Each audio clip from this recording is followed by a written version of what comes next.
Week 3 here on the Buckeye Empire film session. This week we are playing the Cal Polar Bears. Actually, I think they're the Golden Bears. Either way, they're only a relevant team right now because of a play that happened in the early 80s involving an idiotic band member.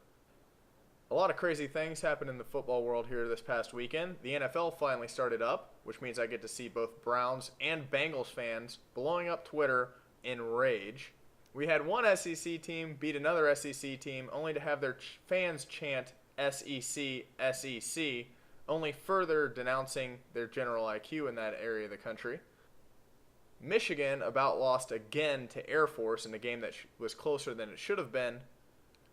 And Arkansas put its name into a long list of teams which lost to opponents it shouldn't have, putting itself in the likes of Michigan. Now, I was going to sit up here and talk about Michigan, Arkansas, Penn State missing a million field goals, and all the other stuff that happened in the football world this past weekend, but pretty much I'm done with that for this session. What I do want to talk about is the trash talk going on in the quote-unquote journalism world.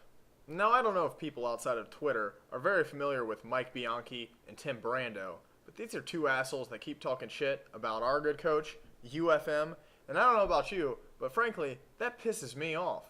This is a guy who's put his family first, who puts his players before him, who's shown nothing but loyalty to the Scarlet and Gray, and all they can do is badmouth him over stuff that he obviously didn't do.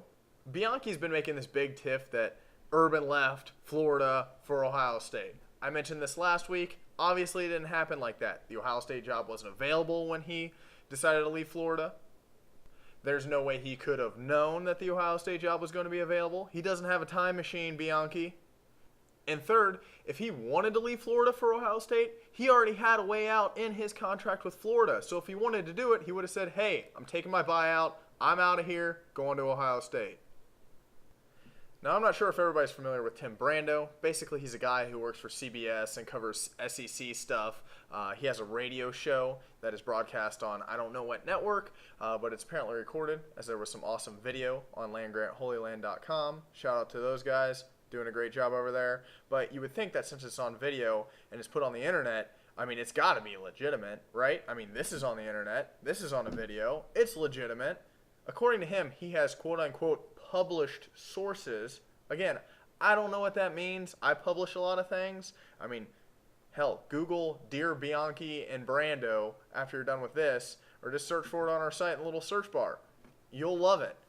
Anyway, according to Brando and his published stories that are what I can only assume published by Bianchi, Urban Meyer politicked his way into Ohio State being able to win the division title this year. Now, anyone who reads any sort of blogs or anything that's not just straight, this is for the SEC, this is for the Big Ten, this is for the Big 12, if you go over to, say, ESPN or something like that, you'll find that Adam Rittenberg simply asked the Big Ten commissioner, will Penn State be able to win their division here this year, even though they have sanctions against them, no bowl, no postseason? And Big Ten commissioner decided that, yes, both Ohio State and Penn State can win their division this year. Yeah, we can win the division, guys. Yeehaw, that's great. We'll get a trophy. It's like a honorary thing. It's about this tall, a little like ribbon. Says, Leaders Division ribbon right here, winner, but you can't go to the championship game, so actually it really means nothing because you have no shot of actually winning the Big Ten title. Then Brando decides to be a typical SEC reporter and stick his head so far up Nick Saban's ass he's actually chewing his bubblegum for him while Nick Saban yells at the media and referees. Nick Saban is like the most unhappy coach in football history. John Gruden has nothing on him. The scowl, not even close. Look at his record. Michigan State, LSU, Miami, Alabama. The entire time, the most whining, bitching, complaining coach that has ever existed in football.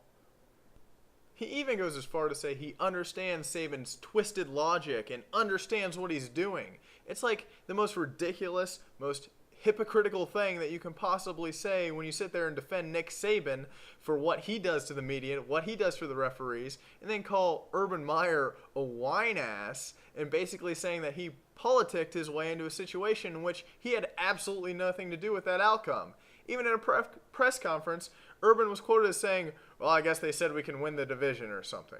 It's literally, he had no idea, and yet Saban sits there, bitches, complains the entire time, and this guy, Brando, is going to go ahead and defend that. But I will say this. I said it last night. I'll say it again. People don't hate on people who lose. If we were 0-2, you wouldn't be hearing this from anybody. So UFM is going to keep doing what UFM does. So normally I just go ahead and segue into trash-talking Cal now with their 5 national titles all before 1937 that someone actually cares about. But in reality, UFM's is going to have the team out there. The shoe's going to be rocking. This is just going to be an ass-kicking. I hope we beat them 56-0. Shut these guys up. Actually, you know what? Keep it going, because you're just adding fuel to the fire, and you're talking out of your ass. Embrace the hate.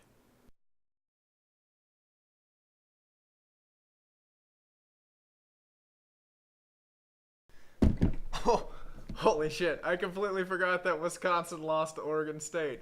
Oregon State won like 3 games last year, Wisconsin. What the hell are you talking about? Bilma, again, you're talking out of your ass like these guys. Just get over it. Stop talking shit. Go out there and win some games. You guys are making the Big Ten look horrible. And yes, I know all you can read is RFAT, but notice this when I was editing it. It does say Michigan girls at the top.